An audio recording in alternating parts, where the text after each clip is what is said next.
Okay, so for the final lecture of this week, day 4, we have a shortened week due to the holiday. What I thought I would do is basically set up a model that we're going to spend a little bit more time on Monday.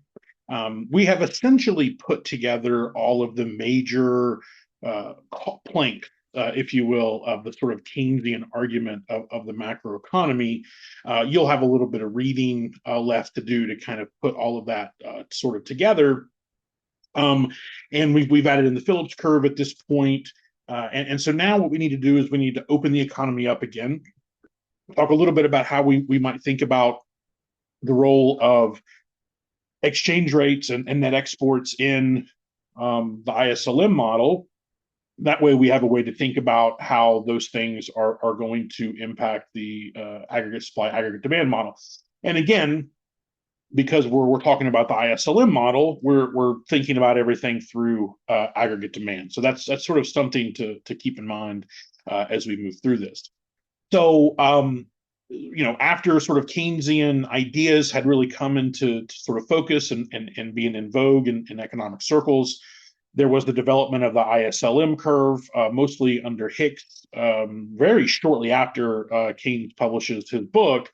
And then sometime after that, Mundell-Fleming sort of open up the ISLM analysis. One general criticism of early Keynesianism was that it really said nothing about two things. One was inflation, because it just wasn't concerned with inflation. The Keynes, in a sense, was thinking so short term that inflation just was not really much of a concern. That would, I think, be part of the sort of logical criticisms that people would lodge against Keynesianism. And in a sense, I think philosophically opened up Keynesianism to be especially criticized by the monetarists, who, of course, rested their entire idea on sort of inflation and what they saw as Keynesianism being sort of inherently inflationary.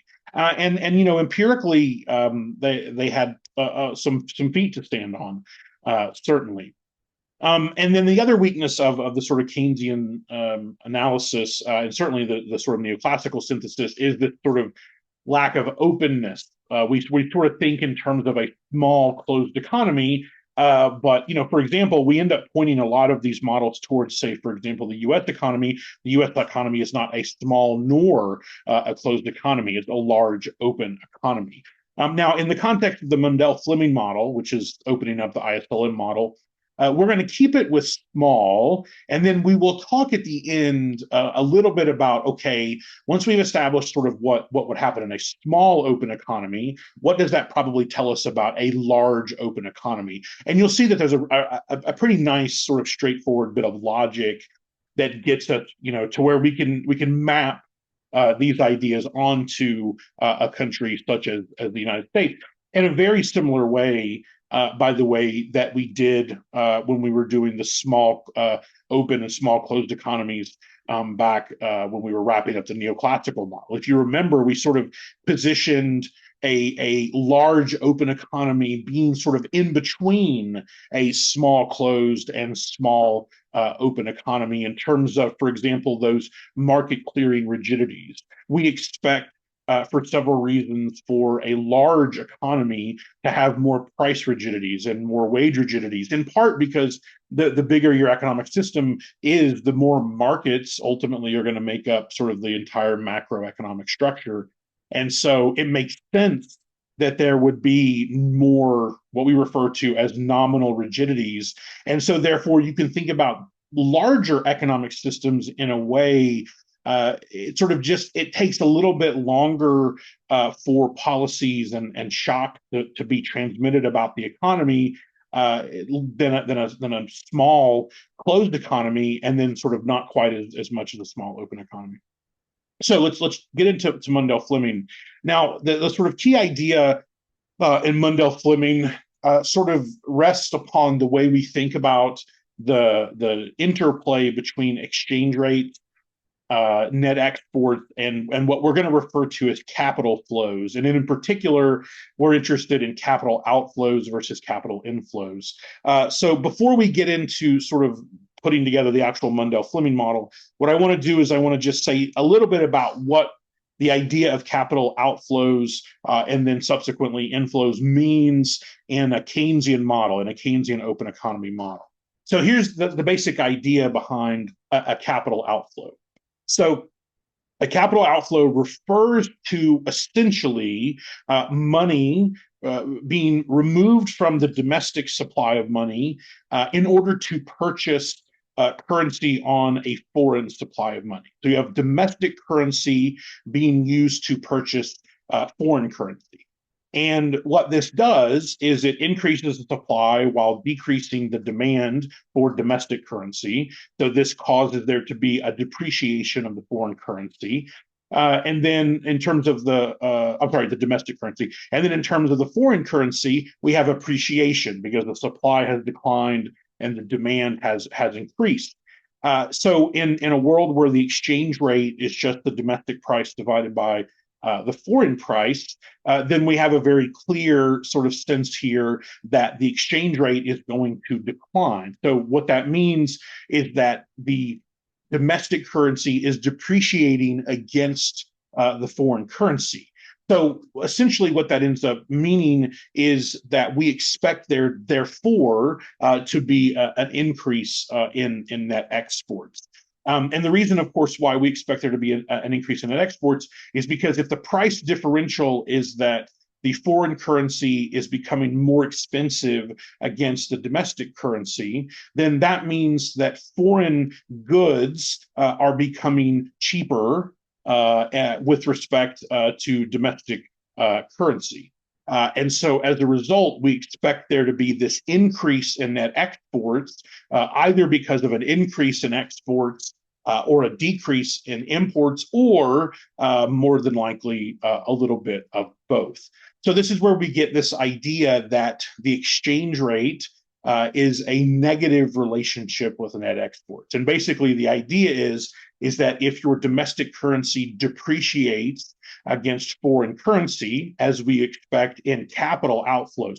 When we say capital outflows here, we mean financial capital. We mean investor money, which is being, in a sense, removed from the domestic supply of money and is now being moved into the foreign supply of money. I should say foreign market of money. And so as a result, the sort of reduction in the exchange rate and then the subsequent increase in net exports. And then for capital inflows, it's just the exact opposite story. So exchange rates are rising, and this causes net exports to decline. Now, what that means in the context ultimately of the Mundell-Fleming model is that when we add net exports into the IS curve, into the goods market curve, then what we end up getting is a negative relationship between the IS curve and exchange rate. So you'll notice here that in Mankiw's version, so this is going to be Mankiw's version, I'm going to show you an alternate version of the Mundell-Fleming model, which is essentially the same, but it just is a kind of a different look at things. So here, instead of there being interest rates on the vertical of the ISLM, instead we're going to have exchange rate. And again, the idea is that as your exchange rate declines, we expect net exports to increase. And then again, because net exports show up in the goods market, they show up on the expenditure side, we expect there to be an increase in expenditure. And so that's where we get this downward sloping relationship with respect to the IS curve.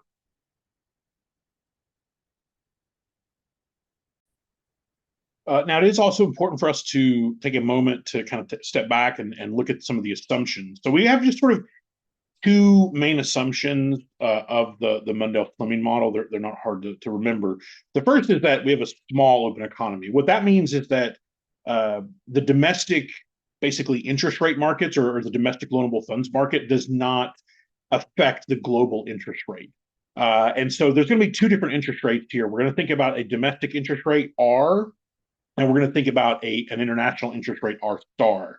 Now we're going to sort of start from the idea that R and R star equal each other.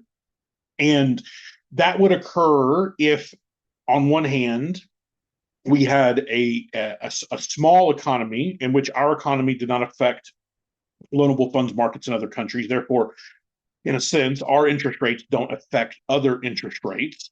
Okay. And if we have perfect capital mobility. And so the idea behind perfect capital mobility is that essentially you will always have these arbitrage opportunities that will ensure that R equals R star.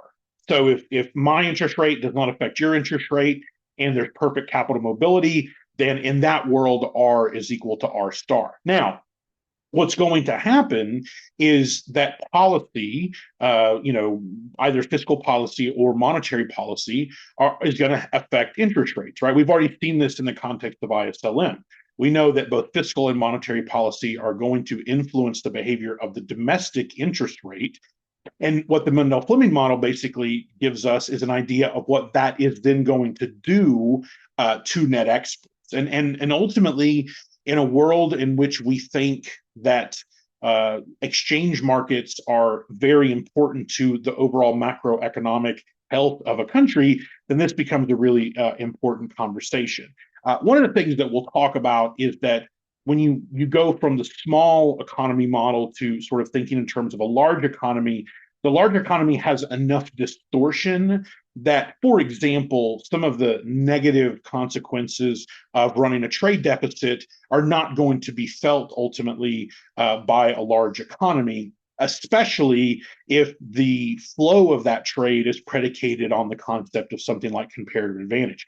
In fact, what's going to happen is that even for countries that run trade deficits, they're going to generate so much efficiency gains from the fact that they don't have to make everything that they can consume and that they can import things that perhaps they're not good at making, that overall tends to raise incomes beyond any sort of subtraction from GDP that we might think occurs due to net exports declining, right? Because if you look at this particular model, you could see, if net exports go down, our expectation is that spending in the domestic economy goes down. The traditional sort of classical way to think about that is that that's going to reduce output.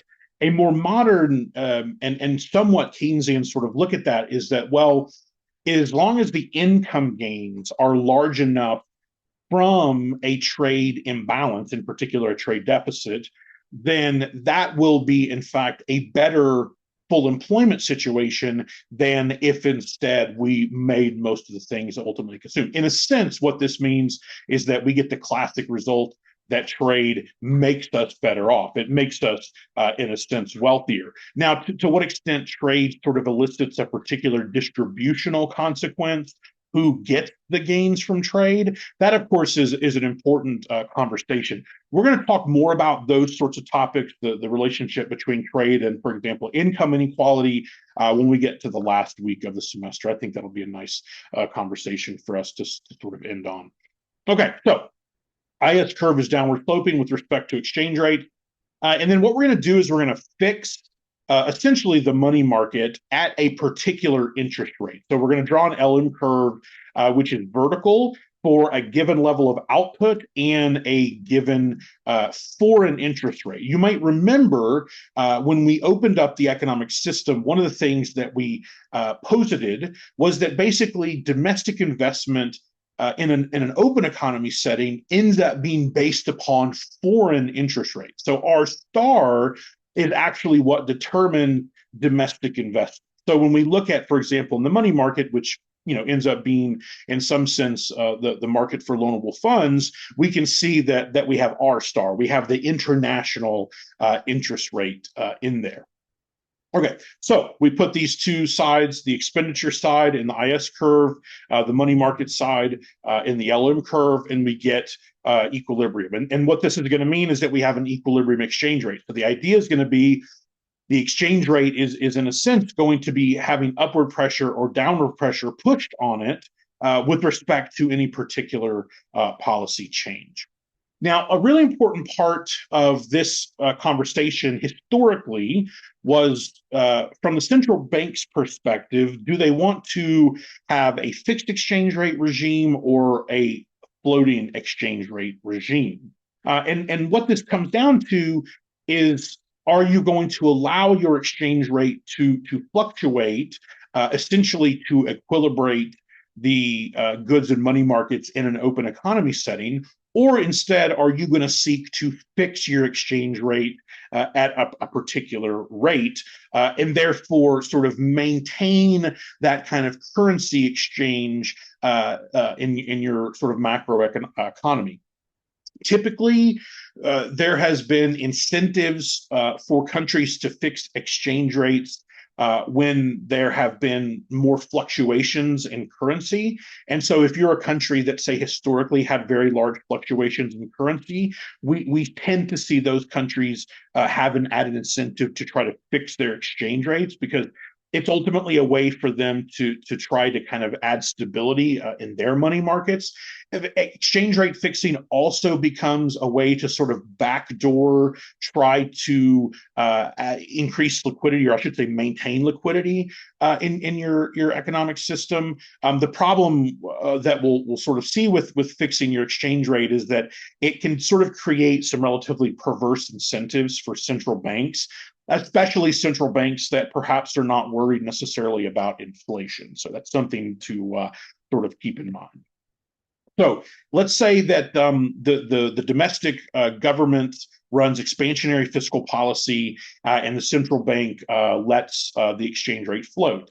Well, in the Mundell-Fleming model, the increase in the IS curve leads to no increase in output, but simply it leads to an increase in exchange rates. Basically, what occurs is there's no increase in output here, because the increase in the IS is going to put upward pressure on domestic interest rates. And because domestic interest rate pressure is upwards, this is going to put downward pressure on downward pressure on the foreign currency relative to the domestic currency. So we expect exchange rate to rise. Okay, so go back to this example, basically where we argue that when exchange rates go down, we increase net exports. Well, if we think about what was the reason for those exchange rates to have initially sort of gone down, in the context that we previously said, is that the exchange rate goes down when you have the foreign currency appreciating against the domestic currency. Well, so here we have, in a sense, sort of the opposite thing occurring. With expansionary fiscal policy, what you have is an increase in the domestic interest rate. You also have an appreciation of the domestic currency against the foreign currency. This puts upward pressure on exchange rates. And then because this puts upward pressure on exchange rates, essentially all you have is a reshuffling of economic behavior across the open nature of the economic system. So in a small open economy with perfect capital mobility, fiscal policy cannot affect real GDP. In this world, we have what's referred to as crowding out. Now, you can have crowding out. It's actually sort of a relatively simple thing you can show in a closed economy setting. So let me just show you that real quick here.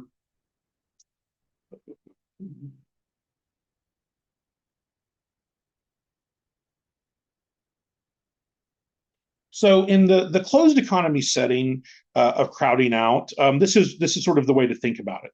So imagine that we have a completely vertical aggregate supply curve. So we have completely flexible prices, sort of the classical view. And again, the federal government decides to run fiscal stimulus. So what this is going to do is it's going to put upward pressure on inflation. In a world where we have a completely vertical aggregate supply curve, that increase in output is going to end up getting completely swallowed up with inflation. Basically, inflation negates the increase in output, so that the change in real GDP ends up being exactly zero. Now, in a world where we have a flat aggregate supply curve, there would be sort of no crowding out, right? Now, again, in the world, I like to think sort of typically about just a normal upward sloping aggregate supply curve. And in that world, you get some crowding out. So the benefit to boosting aggregate demand is mitigated in some way by the fact that inflation is going to put upward pressure on people's purchasing power, so downward pressure on people's purchasing power, and so that the net effect on real GDP ends up being smaller than the actual shift in aggregate demand. Well, in the context of the open economy setting, it ends up being essentially the same idea. So fiscal policy crowds out investment by causing higher domestic interest rates. Fiscal policy further crowds out net exports because the exchange rate is increasing as well. And so this causes us to see domestic expansionary fiscal policy in a world where you're already at full employment as essentially causing no increase in output, but you're going to cause inflationary pressure, which is going to translate into increases in exchange rates, and then you're going to get crowding out, such that the increase in aggregate demand does not end up leading to a higher actual level of output. Now, if you instead look at monetary policy in a floating exchange rate situation, then you get a more positive result. So, for example, if the central bank decides to increase the money supply or target lower interest rates, this is going to boost the LM curve out to the right. This puts downward pressure on exchange rate and increases output.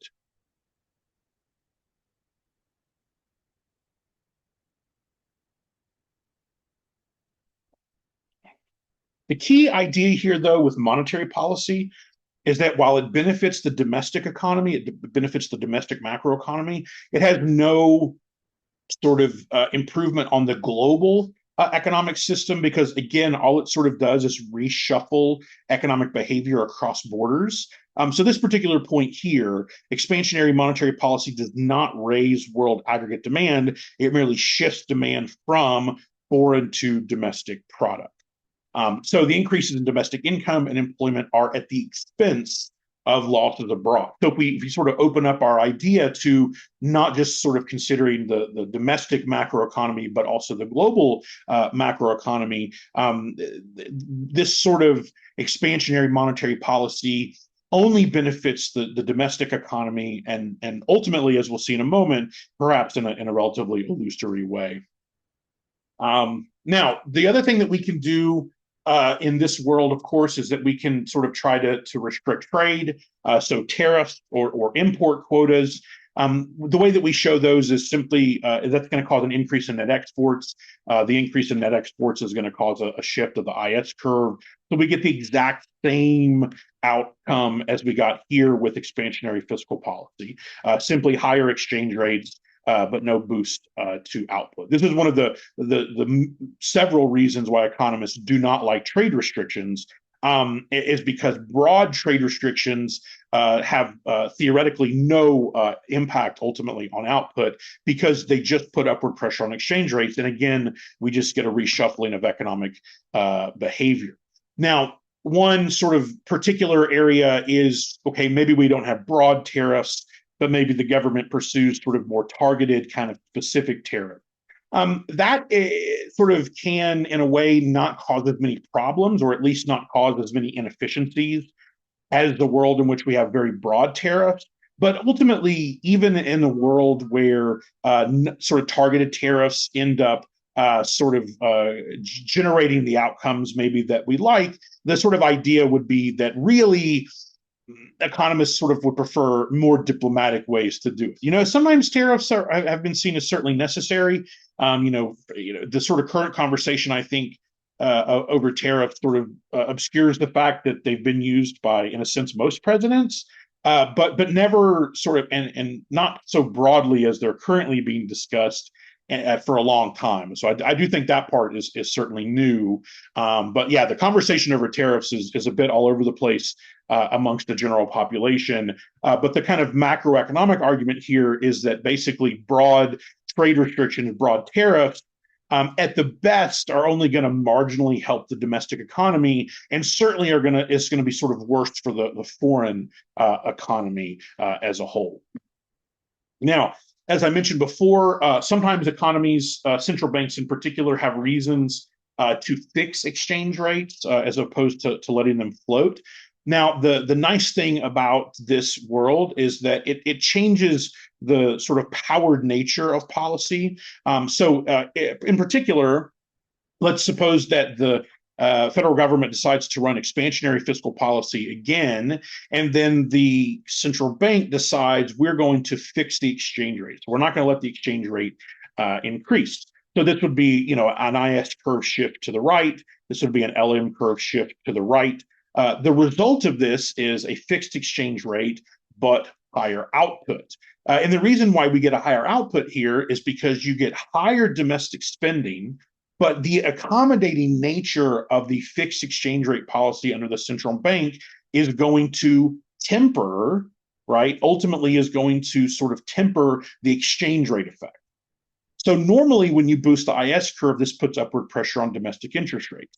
But in a fixed exchange rate, what the central bank does is it essentially fixes the interest rate as well. And so you don't get the distortionarily high interest rates that would typically be accommodated, or would be accompanying an increase in domestic expenditure through the IS curve. And so what fixed exchange rate means is that fiscal policy becomes much more powerful. Fiscal policy now has the ability to cause higher output, whereas previously in a floating exchange rate regime, we did not get that particular result.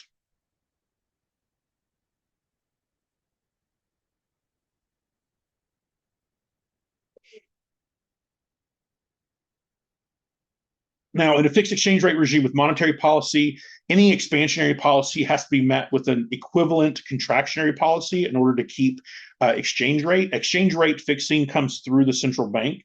And so any expansionary monetary policy would have to immediately be compensated with contractionary monetary policy. And so under fixed rate regimes, monetary policy becomes completely ineffective. And so if you let your exchange rate float, monetary policy is very effective. If you fix your exchange rate, monetary policy becomes completely ineffective, and the opposite is true for fiscal policy. All right, and then just to kind of end us on this particular place for today, this is a nice table that kind of shows you what the ultimate impact, particularly on output, would be. But it's also good, again, to kind of have in your brain, okay, this changes, then this changes, then this changes. You've noticed that's sort of the way that I've taught all these models, and that's true here as well. So pause the video here at the very end. Make sure this makes sense to you. If anything doesn't make sense to you here, go back and perhaps rewind and watch other parts.